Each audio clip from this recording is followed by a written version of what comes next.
Hello everyone, and welcome to this Video Sans Frontier video. This is a Compaq Armada M300. Now some of you will be familiar with this kind of machine. It was one of quite a few small form factor machines that Compaq made that actually included these wee slices that one could actually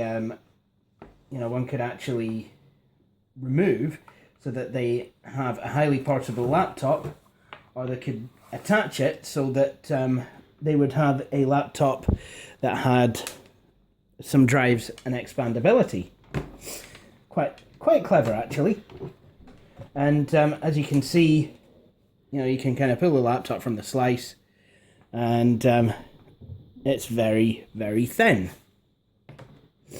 This one, of course, has absolutely no battery life at all whatsoever. So me pulling it from the slice has effectively switched it off. But that's not what we're going to be focusing on today. Now, we will use the machine later on in this video, but this is not the main topic of discussion.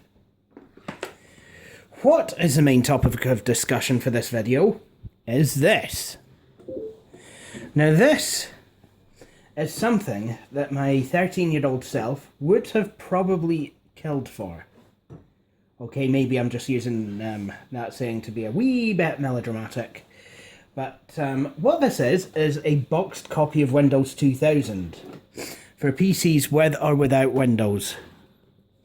Apparently this one was an academic price, and it was an upgrade.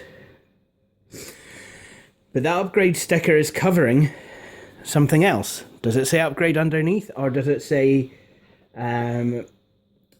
something like full copy, or what? I don't understand. So let's have a look at the box, shall we? So as you can see, it's got the Windows 2000 logo. So it's basically the Windows flag as it was back then. With these squares, you've got green, kind of burnt orangey colour, and blue.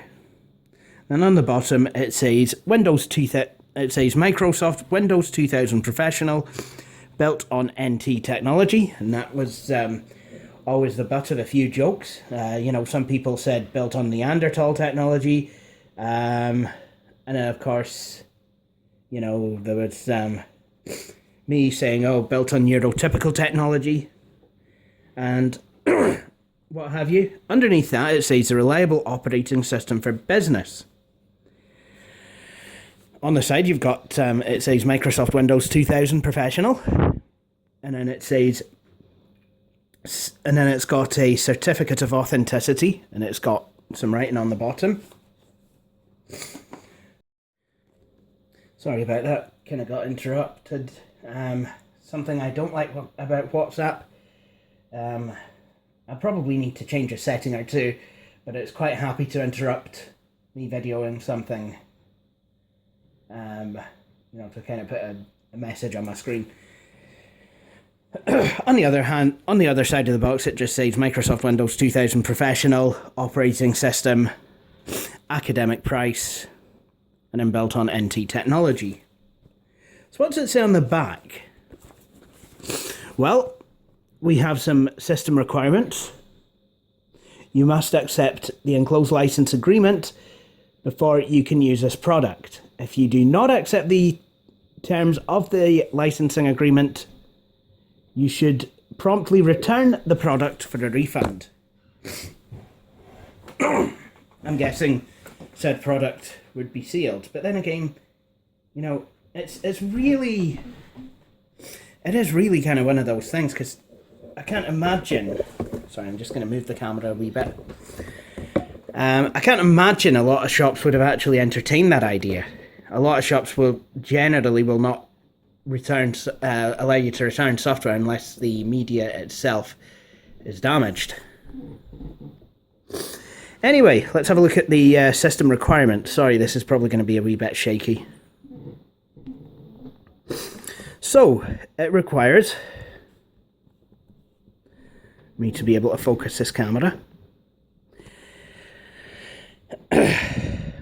133 megahertz or higher, Pentium compatible CPU. Windows 2000 Professional supports single and dual CPU systems. Now, this was actually developed back in a time when all we really had on, our desktop computers were single core processors. So when it said single or dual CPU configuration, what it actually meant was literally single or dual CPUs, actually two processors. So you'd have like two Pentium 2s or two Pentium 3s or what have you. Anyway. So, yeah, and it had to be Pentium compatible. So, you couldn't exactly install it on an AMD AM486 133 CPU and expect it to run. 64 megs minimum recommended. More memory improves performance. More memory 32 megabyte memory supported. Now, back in 2001, I did install Windows 2000. Quite foolishly, I did install it to my mum's, to the Compaq Presario 2240. And that actually meant that, you couldn't actually, it worked, but it was exceedingly slow. 2 gigabyte hard disk with a minimum of 650 megabytes of available space. But I happen to know myself that it'll install on something less than that. But it's still a good idea to have more disk space if you can. Like, I had it installed on my 815 megabyte hard drive in the 2001 custom built, 854 megs rather. But obviously, you only got 815, and seriously, don't do that. I was left with like anywhere between 65 and 149 megs of space. So it requires a CD or DVD ROM drive, VGA or higher monitor resolution, keyboard, Microsoft mouse or compatible pointing device. Some internet functionality may require internet access and payment of a separate fee to a service provider. Local charges may apply. Actual requirements will vary based on your system configuration and the applications and features you choose to install. All that good stuff. Now, I can't actually read any more of that because I ended up getting another text message from WhatsApp and I couldn't get the camera to focus on this bit afterwards. Okay, so the blurb on the back then. The reliable operating system for business desktops and laptops. Building on the reliability and security of Windows NT and integrating the ease of use of Windows 98 and Microsoft Windows 2000 Professional, Windows 2000 Professional offers a simple but powerful foundation for businesses of all sizes. And with advanced features for mobile computing, it helps you work more effectively in or out of the office. Now, they started putting these on, these wee things, from Windows 2000 onwards, I think. And it would be like, which Windows is right for you? If you had a business, they would say Windows 2000 Professional is right for you, whereas Home Windows 98 Second Edition was right for you. And while they do have a point, Windows 2000 Professional did add a lot of features that would make Windows 2000 very usable in the home. But of course, for some games, it just would not work. Anyway, so what does Windows 2000 offer you? Highest reliability to keep your business running, enhanced security to protect your business data, best support for mobile business computing, best platform for the next generation business technology. Yeah, that's just kind of, that's marketing speak. What next generation business technology would this be? Maybe smart cards, actually. I don't know. Windows 98, on the other hand, according to this, offers the best platform for multimedia, music, pictures, and video. Best support for PC gaming. Yeah, I will actually give it that. Easy home networking and internet setup. And broadest support for customer hardware and software, or consumer hardware and software. Yep, I will definitely agree with number 4. However, what I will say is I've had some games on some configurations work well with Windows 2000, but not with Windows 98. For example, Theme Park World on the Compaq Armada M300 works beautifully under Windows 2000 Professional. Runs like a dog, well, has all sorts of graphical problems with Windows 98. But it's only on the Compaq Armadas and Evo's that seems to be a thing. Anyway, what I'm going to do, just going to move my camera kind of back around here. And now what we're going to do is unbox this. So, I'll just kind of do that. That lid's quite loose. So, just like with other boxed Microsoft products, this bit seems to be a sleeve that you kind of have to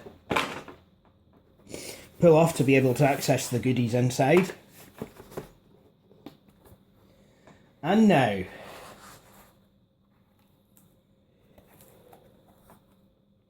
what do we have here?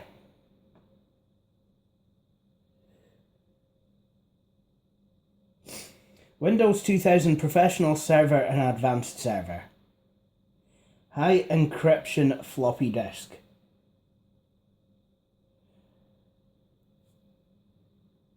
And it says here, after you install Windows 2000, insert the disk in drive A, click the start button, and then click run, and type a:\\ehc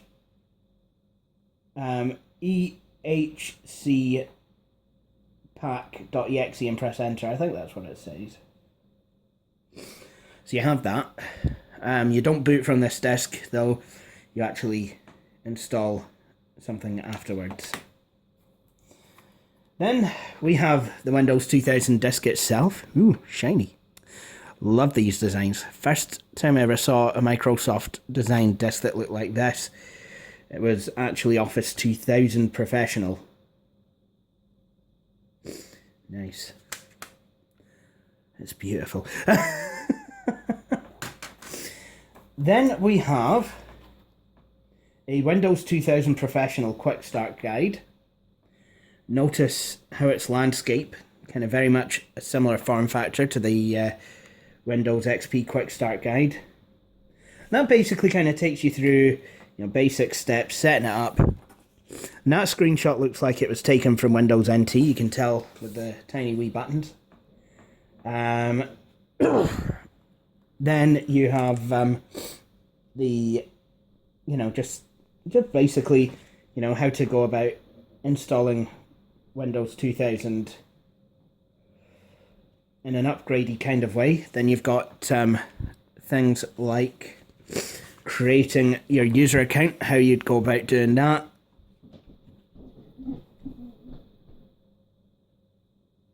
And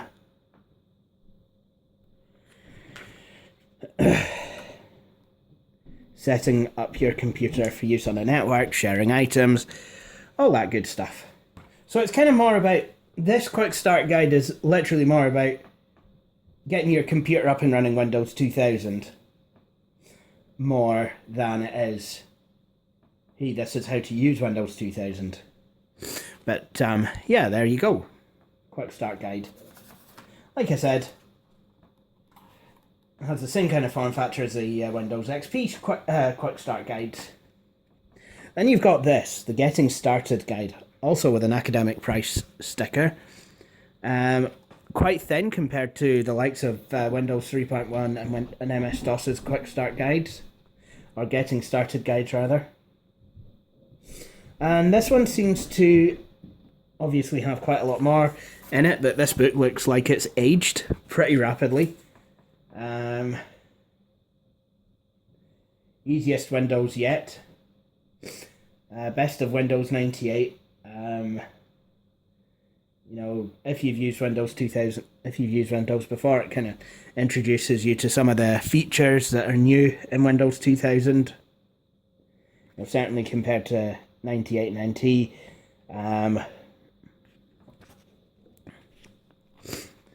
You know, kind of wee things like that. And again, you know, it goes over once again how to go about installing Windows 2000 Professional. And then it actually shows you, you know, kind of gives you a wee going over with the basics.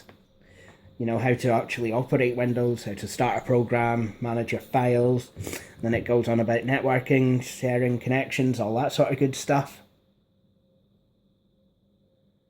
And then it has a look at, then we actually have a look at accessibility and troubleshooting stop errors, which is the Windows 2000 blue screen of death.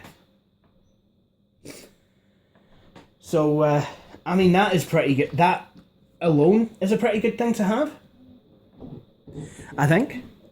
You know, because then you can actually find out, you know, why that error occurred and, you know, what steps you should be taking to fix it. Then you have an envelope. And you've got Microsoft subsidiary information.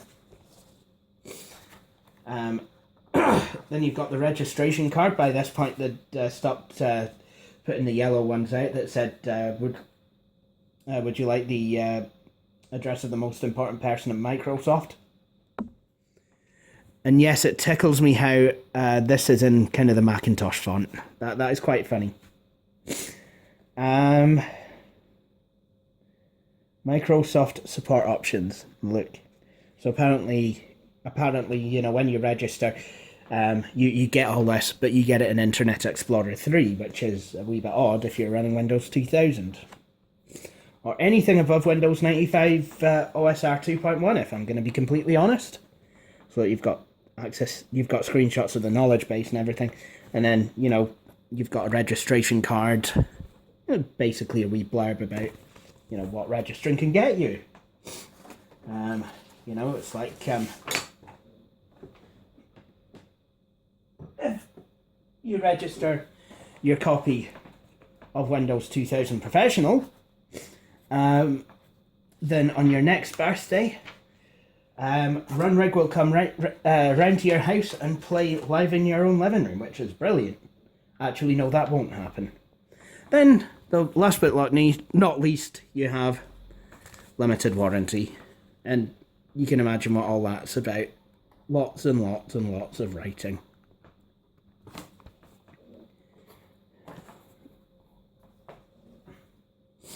So,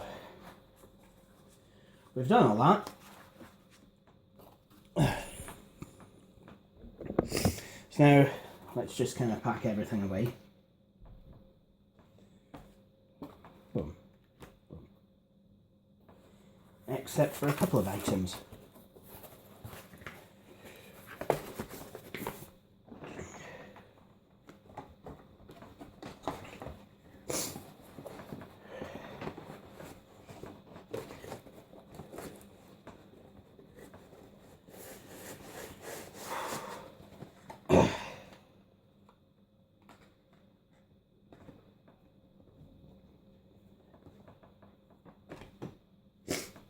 Excellent.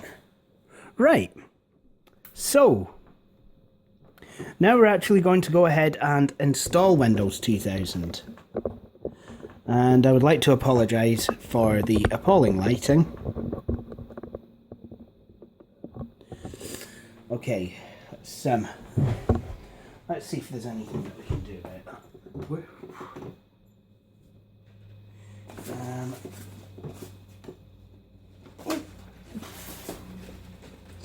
Hoping to get some new shelves and that soon, so I can actually tidy up this windowsill. And I do believe Crash Bandicoot's ear got caught on the yeah, there we go. Yeah. Okay, that's good. I think that's about as good as we're going to be able to get it, but we can actually see the screen now, which is, yeah, that is an upside. Anyway, what we have here is a copy of Windows 98 2nd edition. There really isn't that much on it. So what we're going to do is, I mean, literally all there is drivers and all that good stuff. And, you know, basic install of 98. And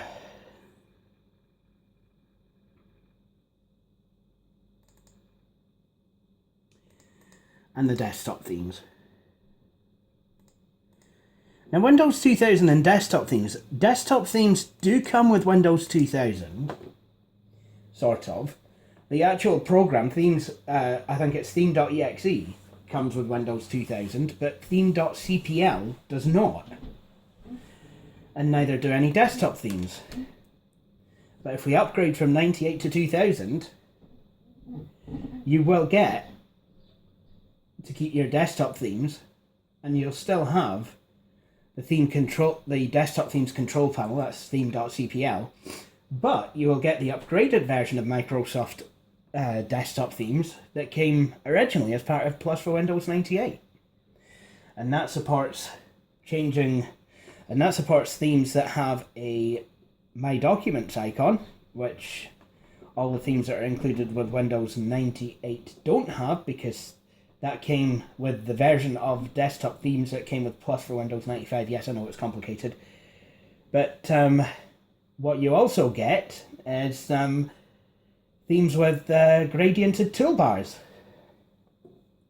Anyway, enough of the jibber jabber that I'm causing. Let's actually insert the shiny disc and see if it works.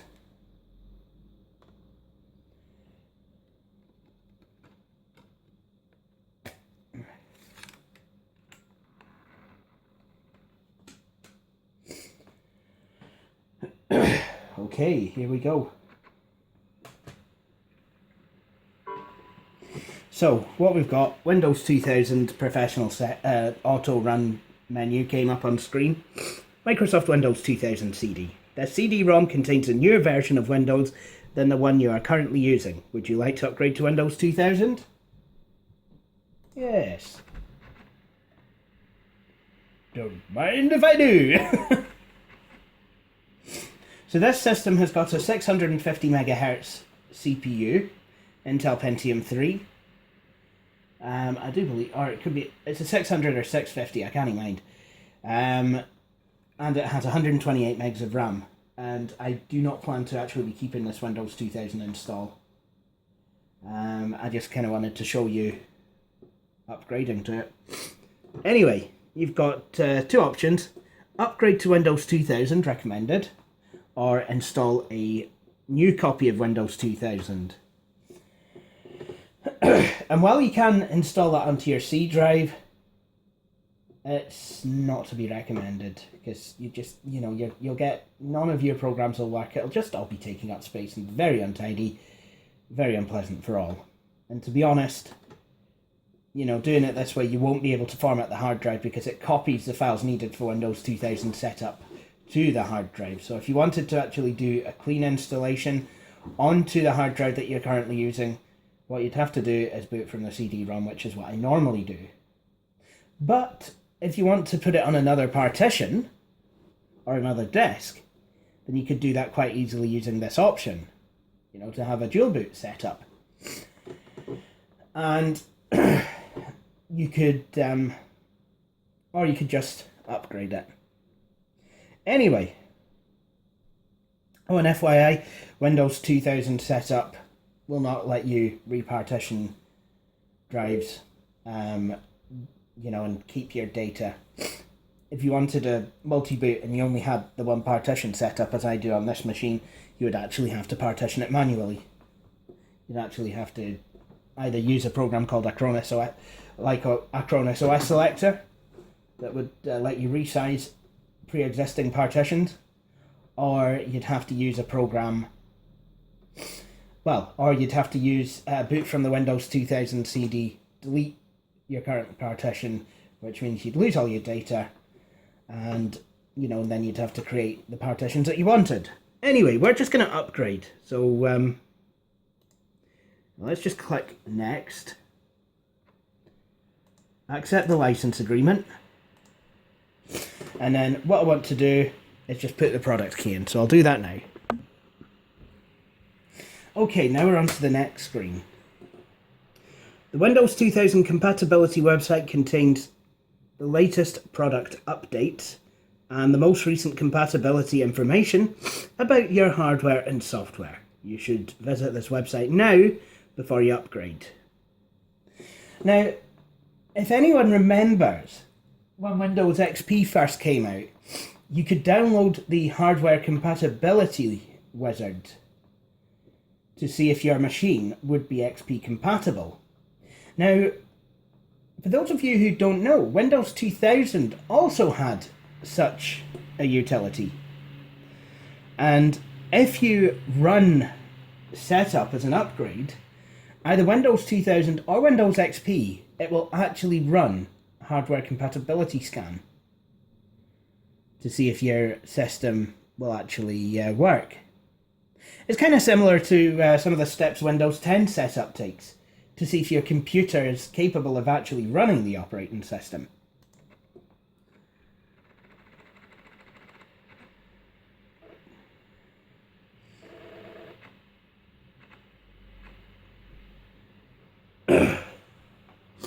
Now, the thing about Windows 2000 is some hardware device vendors and manufacturers and what have you, and software developers would actually give you such a thing as upgrade packs.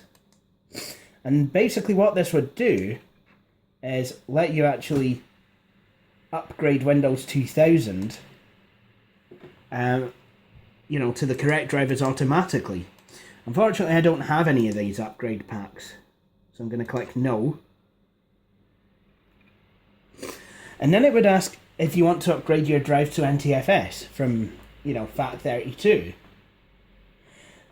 Basically what that means is you'll get the NT file system, which was upgraded from NT4 to, I believe so anyway.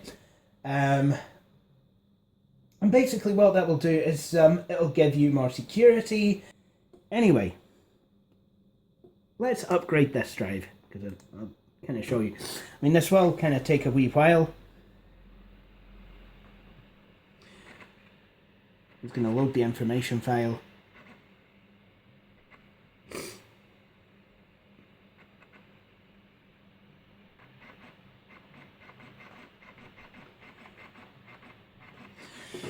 So what this is doing is it's just checking my system for any known compatibility issues that may arise when installing Microsoft Windows 2000.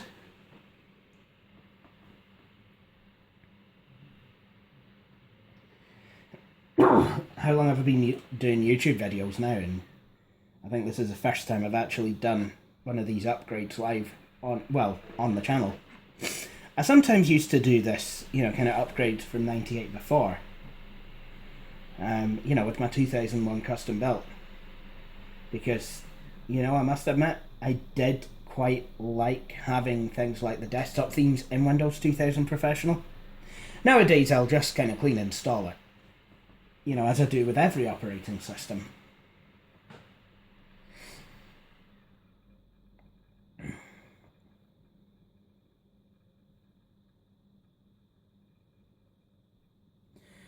Honestly though, I did find, believe it or not, I did kind of find Windows 98 to 2000, even through the kernel switch, it wasn't that bad of an upgrade process. Now, Windows 95 on the other hand, you had to watch what you were doing, because it would install all sorts of network clients.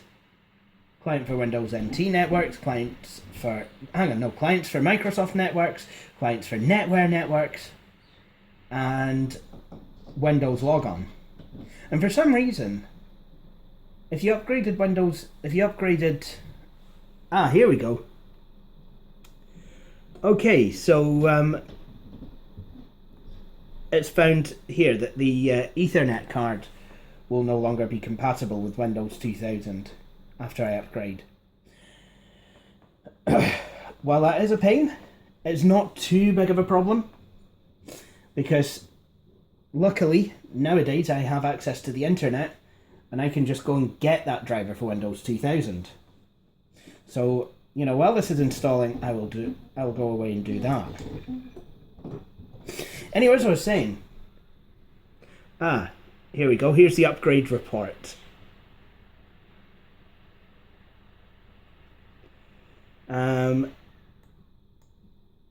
So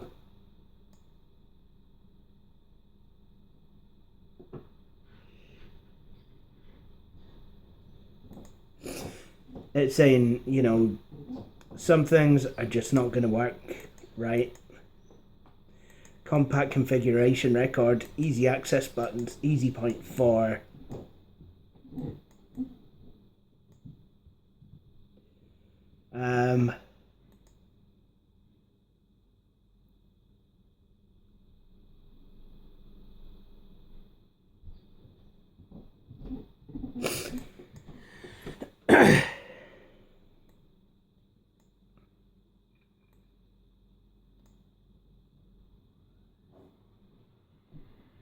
Actually, I wonder if the network drivers actually have Windows 2000. I wonder if the network has Windows 2000 drivers.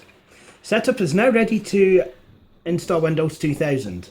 The upgrade takes approximately 75 to 90 minutes, plus additional time to convert to NTFS.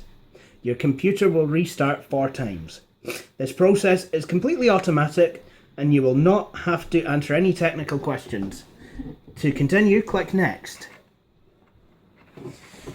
So, yep, that's pretty much what it will do. Because we're doing an upgrade, and because a lot of things we've set up before, it will take a lot of the settings from Windows 98. It'll take, you know, and anything else, it'll just, you know, it'll kind of ask me after setup's done. But what's happened now is Windows has restarted, Windows 2000 setup has restarted. It copied over some setup files. So what we'll find now is that we will see the Windows 2000 boot menu for a few seconds before we actually go into Windows 2000 setup. Anyway, as I was saying, Windows 95, it installs quite a few network clients.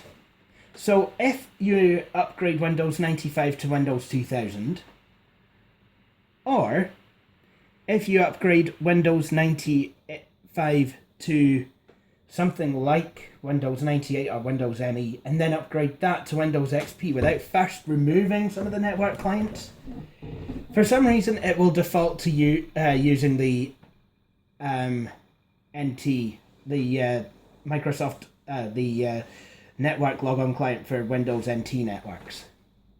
And that can be a bit of something to try and get around. And certainly in Windows XP, you will not have the welcome screen or any of that good stuff. You'll just basically have, you know, a standard, you know, login screen, and, you know, it'll probably complain about how it can't seem to find an NT network, and would you mind awfully with the settings. Then you have to go into Control Panel and remove it all, you know, after you've set everything up. So, you know, just a word to the wise.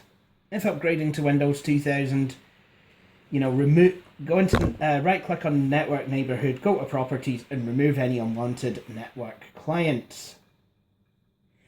Anyway,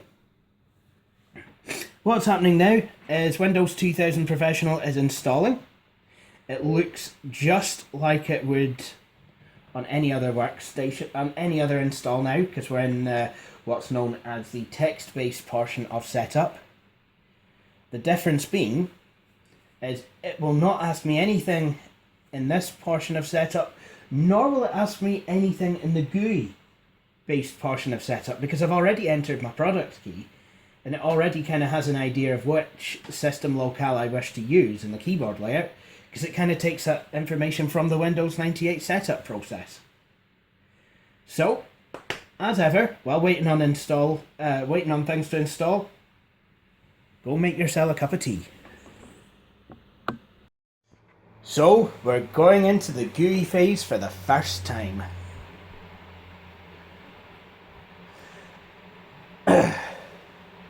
So let's have a look. Okay, it's gonna ask to boot from the CD. As you can see, actually it's not going to go into the GUI phase just yet. What it's going to do is convert the hard disk drive to NTFS. And hard disk drive conversion is not a step that would actually happen in the upgrade process, in the new install process. Although, if I'd have chosen not to upgrade the hard disk drive's file system to NTFS at the start, and I wanted to do it later, I could actually do such a thing using the convert command. So what this is doing is it's actually run a check disk, and it's found that the hard disk is in good condition, and what it's doing now is it's actually converting the drive. Now there we go. It's just given me the total disk space, free space on volume, and space required for the conversion. So it's saying that around about 58 to 60 megs is going to be required for the conversion. Now on a hard disk that's of a reasonable size, like I think this looks like it's an 80 gig drive actually. And one might ask, why has such a system got such a massive drive? But on an 80 gig drive like this, it's no skin off of its nose. Seriously, 60 megs.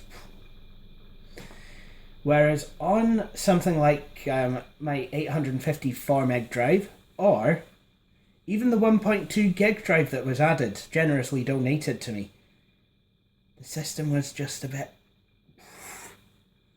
all the space needed for conversion to NTFS? Yeah.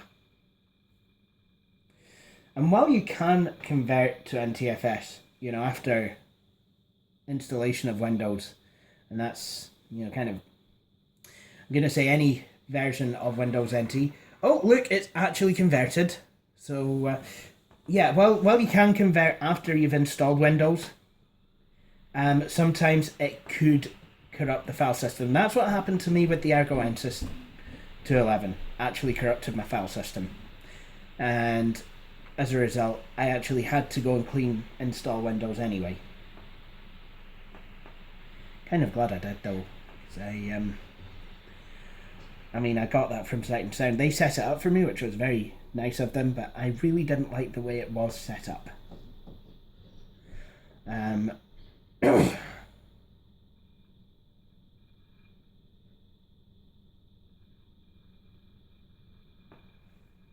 So what's happened now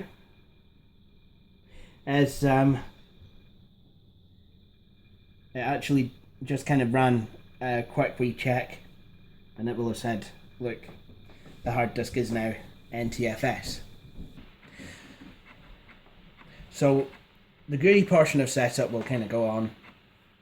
It'll basically just kind of look like it normally does, except it won't ask me any kind of a question.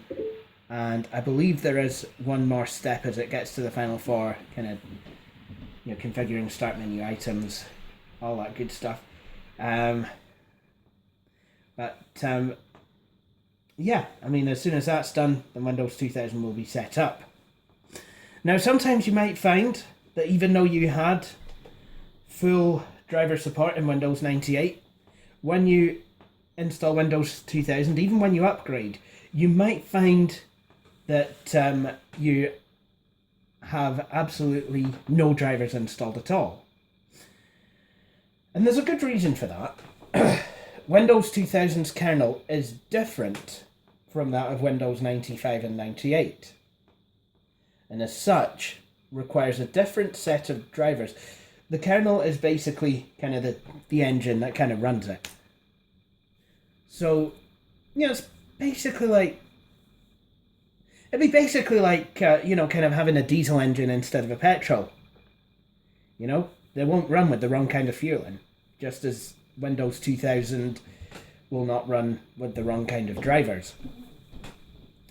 Now, like I said, some drivers may include upgrade packs, and Windows 2000, being a newer operating system, might actually have built-in drivers for devices that Windows 98 wouldn't have built-in drivers for.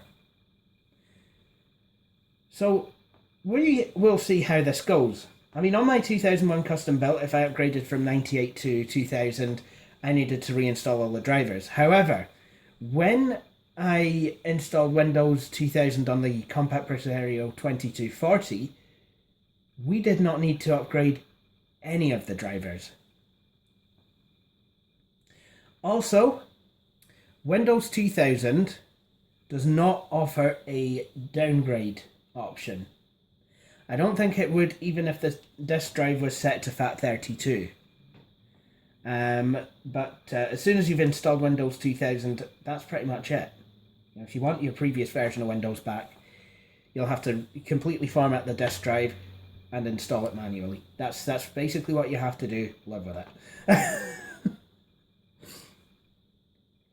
Windows XP, on the other hand, does offer an uninstall option, but that will only work if you've not converted your hard disk to NTFS. If you have converted your hard disk to NTFS, it's curtains.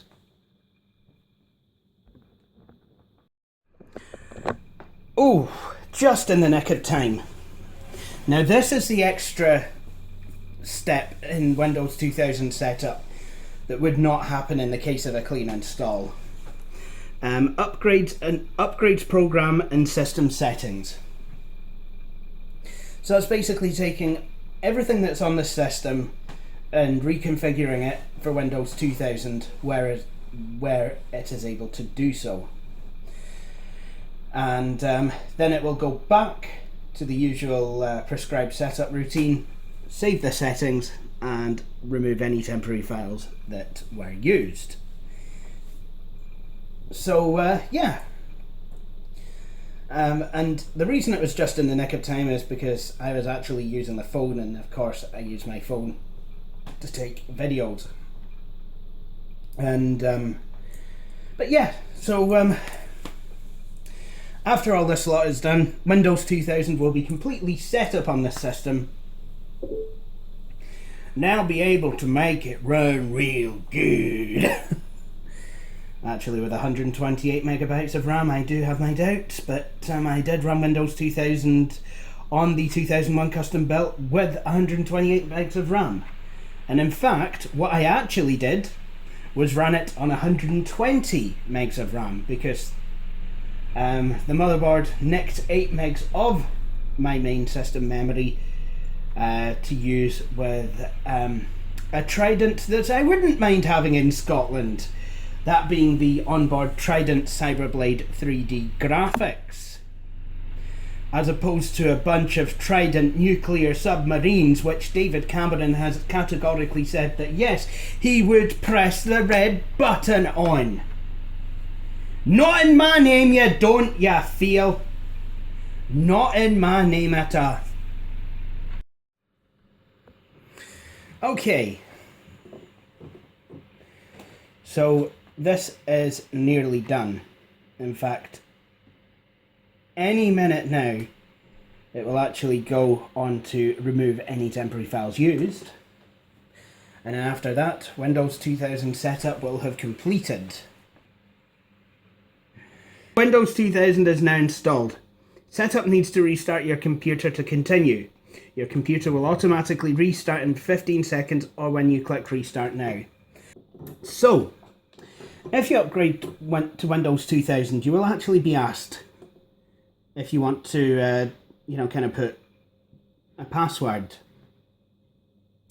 And this kind of helps Windows 2000, this kind of helps you to be able to start using the extra security of Windows 2000 right away. So, what we're going to do is we're going to actually stick a password in. There we go, I've done that. Now I just need to log in.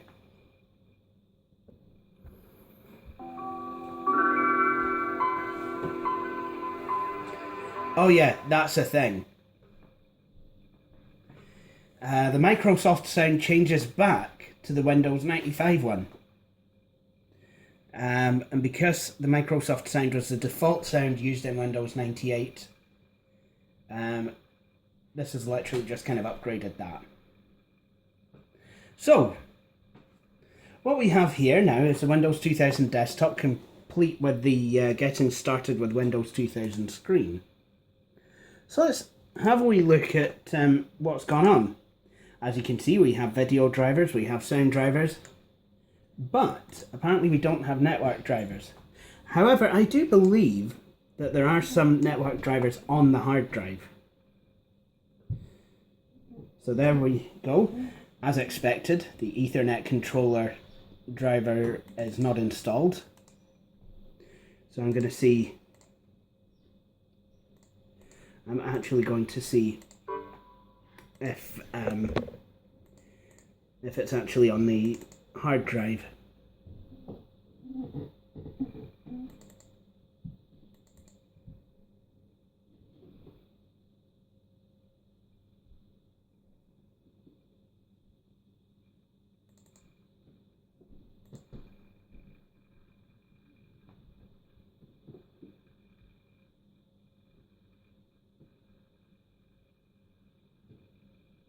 So it's just kind of searching the network driver. It'll search the location and it'll spend some time searching the inf folder. And if it finds it, it will tell me it's found it. If not, it will, it'll just say, "Oh, couldn't find it. Maybe try connecting to the internet," even though you may be using the Ethernet to connect to the internet, but still try anyway. To be fair, this machine does have a 56k modem, but still. Ah no, it's found it. The wizard also found The wizard found a driver for the following device. Windows found a driver that is a close match for this device. Windows found a driver that is a closer match for this device than your current driver. To install the driver, Windows found click Next.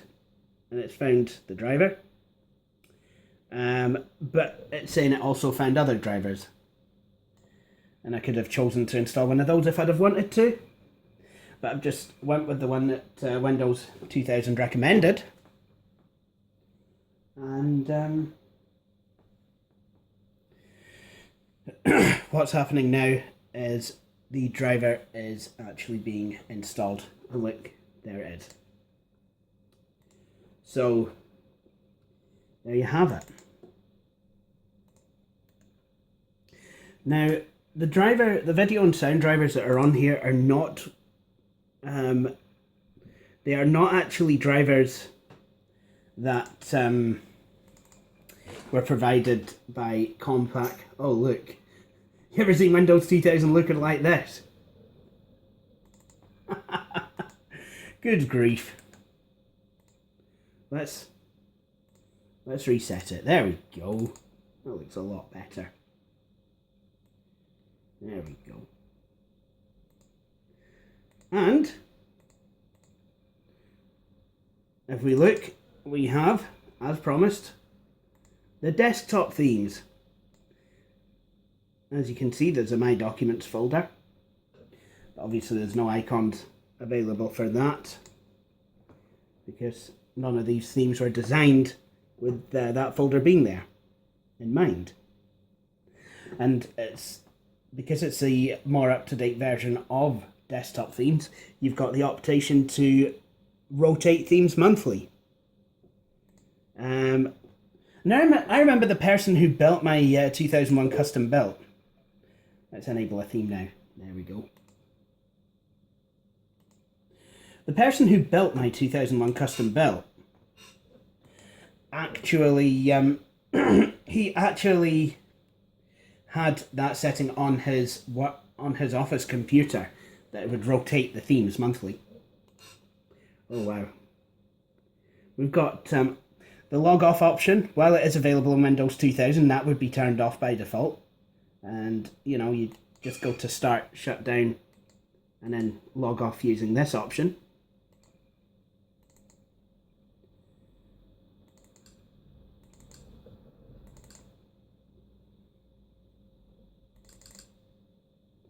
So let's have a look at the drivers.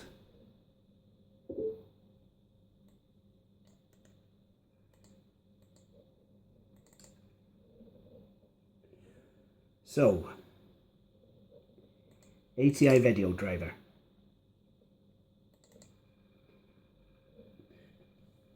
What we can do is, you know, if we wanted to, I could get Windows 2000 specific versions of all of these drivers. You know, and I could actually have everything running as it should be. And, you know, if I were installing Windows 2000 to this machine, I would actually use the original equipment manufacturer device drivers, the OEM drivers, rather than Windows's drivers, because the drivers put out by the original equipment manufacturers will always be, will generally mostly be better drivers than what Microsoft would provide. But anyway, there you have it. Windows 2000 Professional successfully upgraded on this machine. Seems to be running pretty well. In fact, why don't we test this out by going online?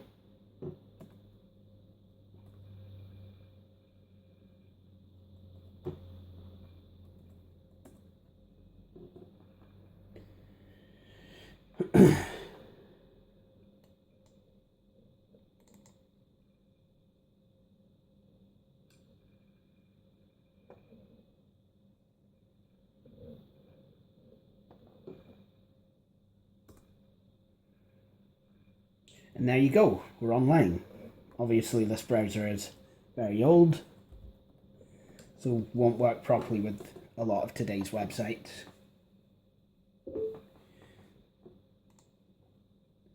But it does work with Google. And of course, we could visit a website that will work with this browser. Space Jam's website. So there you have it. So I think what I will do now, you can go start, shut down,